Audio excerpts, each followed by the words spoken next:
Israel Hamas పశ్చిమాసియాలో యుద్ధ ఆరంభంలో కేవలం ఈ రెండు పేర్లు మాత్రమే వినిపించేవి. రోజులు గడుస్తున్న కొద్దీ అది అనేక మలుపులు తిరిగి కొత్త పేర్లు తెరమీదకొచ్చాయి. హమాస్కు లెబనాన్లోని ఉగ్ర సంస్థ హెజ్బుల్లా, ఇరాన్ తోడయ్యాయి. యెమెన్లో నౌకలపై హౌతీ దాడులు చేస్తోంది. ఇంకా ఎవరెవరు ఏ దేశాలు తెరమీదకొస్తాయో తెలియని పరిస్థితి. ఒకవేళ యుద్ధం ముదిరితే అరబ్ దేశాల వైఖరి ఏమిటి అన్నది సందిగ్ధంగా మారింది. మరి ఈ పరిస్థితుల్లో పశ్చిమాసియాలో పరిస్థితులు ఎటు దారి తీయనున్నాయి? యుద్ధం ముగుస్తుందా? అసలు శాంతికి ఆస్కారం ఉందా?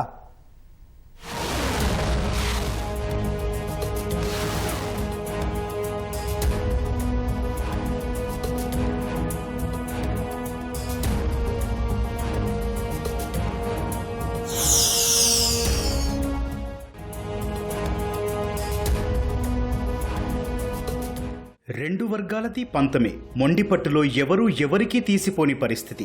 అమాయక ప్రజలు పిట్టల్లా రాలుతున్నా, రక్తం ఏరులై పారుతున్నా, పూడ్చుకోలేనంత ఆస్తి నష్టం జరుగుతున్నా ఎవరూ వెనక్కి తగ్గని పరిస్థితి. పశ్చిమాసియా యుద్ధంలో ఇది ఇజ్రాయిల్ హమాస్ల తీరు.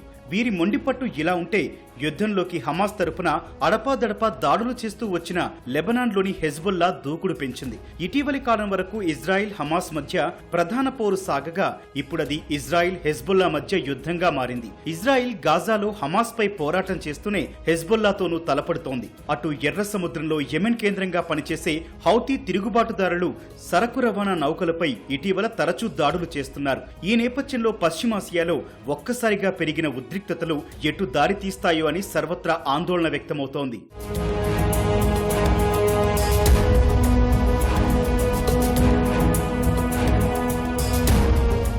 వాస్తవానికి గాజాలో కాల్పుల విరమణకు ఈజిప్ట్, ఖతార్ ప్రయత్నిస్తున్నాయి. శాంతి చర్చల దిశగా ఈజిప్ట్ మరింత చొరవ చూపుతోంది. హమాస్ చెరలో ఉన్న బందీల విడుదలకు కూడా యత్నిస్తోంది.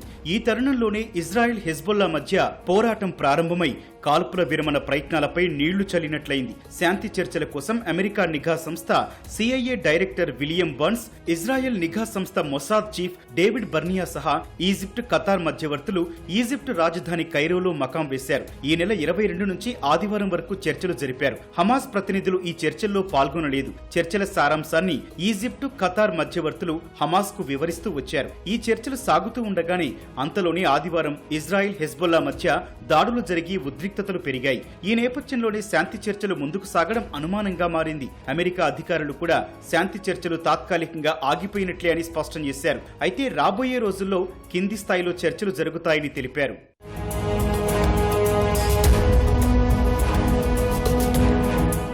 పాలస్తీనా అరబ్ ప్రాంతమే అయినా ఇరాన్ మినహా ఏ దేశమూ దానికి సాయం చేయడం లేదు. ఇజ్రాయెల్ కు ఆనుకుని ఉన్న లెబనాన్ లో ప్రభుత్వం ఉన్నా అది కాకుండా అక్కడి మిలిటెంట్ గ్రూప్ హెజ్బుల్లా హమాస్ కు సంఘీభావంగా పోరాటం చేస్తోంది. ఇక యెమెన్ లోని హౌతీ సాయుధులు నౌకలపై దాడులు చేస్తున్నారు. సౌదీ అరేబియా, ఇరాక్ సహా మరే ఇతర అరబ్ దేశము పాలస్తీనాకు బహిరంగంగా మద్దతు ప్రకటించలేదు. మరి ఉద్రిక్తతలు మరింత పెరుగుతోన్న వేళ రాబోయే రోజుల్లో అరబ్ దేశాల వైఖరి ఎలా ఉండనుందనేది తేలాల్సి ఉంది. సౌదీ అరేబియా సహా పలు అరబ్ దేశాలకు అమెరికాతో మంచి సంబంధాలున్నాయి. చమురు సరఫరా సహా వాణిజ్య సంబంధాలు కొనసాగుతున్నాయి. ఈ నేపథ్యంలో అరబ్ దేశాలు యుద్ధంలో జోక్యం చేసుకునే అవకాశాలు చాలా తక్కువగానే ఉన్నాయి. ఇప్పటి వరకు అనుసరించిన వైఖరిని ఇక ముందు కూడా కొనసాగించే సూచనలు కనిపిస్తున్నాయి. అందువల్ల యుద్ధం ఇజ్రాయెల్, హమాస్, హెజ్బుల్లా లేదా హౌతీ వరకే పరిమితమయ్యే అవకాశం ఉంది.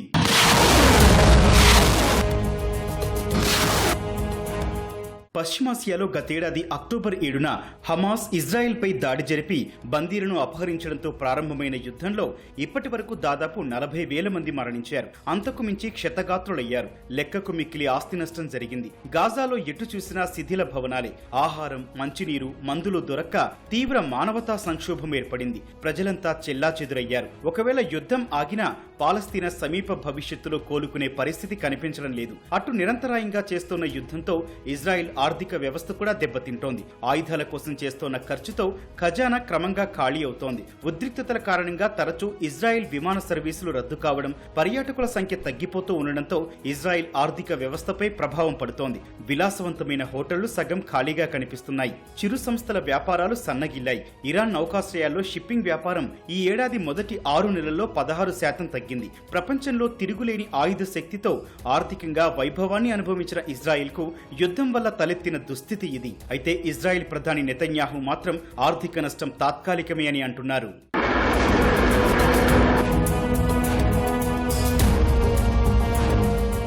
10 నెలలుగా సాగుతున్న ఇజ్రాయెల్ హమాస్ యుద్ధం సాధించింది ఏంటి అని తరచి చూస్తే రక్తపు టేళ్లు విధ్వంసం తప్ప ఏమీ లేదు. అందువల్ల కొత్త మలుపులు తీసుకుంటూ ఉద్రిక్తతలు పెరిగే అవకాశం కనిపిస్తోన్న నేపథ్యంలో అదే జరిగితే ఇంకెంత నష్టం జరుగుతుందో అనే ఆందోళన వ్యక్తమవుతోంది.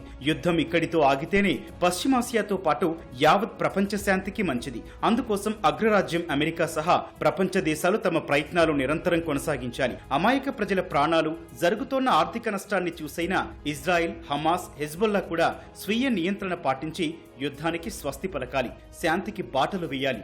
లేకుంటే పశ్చిమాసియా రావణ కాష్టం మరింత విస్తరించే ప్రమాదముంది.